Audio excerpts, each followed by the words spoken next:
Il y a le symbole d'une ville actuellement à votre frontière, Kobané, où les Kurdes tentent de résister à l'État islamique. Votre pays ne semble pas avoir une politique tout à fait claire et constante dans cette affaire.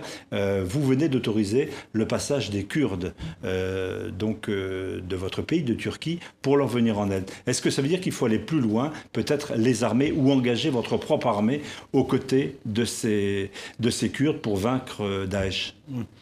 Écoutez, notre politique depuis le début de cette crise a été toujours très consistante. Nous avons dit qu'il fallait créer une zone de sécurité pour protéger les civils dans cette région frontalière au sein même de la Syrie. Il n'y a plus de civils à Kobané.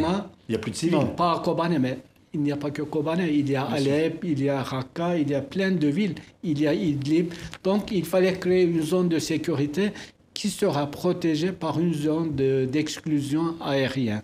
Ça, c'était notre politique et nous sommes d'ailleurs d'accord sur ce sujet avec la France. La France également voit qu'il faut, pour pouvoir protéger les civils dans la région, il faut des zones de sécurité et des zones d'exclusion aérienne. Quant à Kobané, j'ai toujours dit que Kobané n'était que la partie visible de l'iceberg. C'est-à-dire, avant Kobané, il y a 40% du territoire irakien qui avait été occupé par Daesh. Il y a eu plein de massacres. Il y a les Yézidis, 40 000 Yézidis qui ont fui vers la Turquie que nous avons accepté. Il y a eu les chrétiens d'Orient qui ont échappé au massacre de Daesh, ceux qui ont pu échapper, qui sont venus se réfugier en Turquie.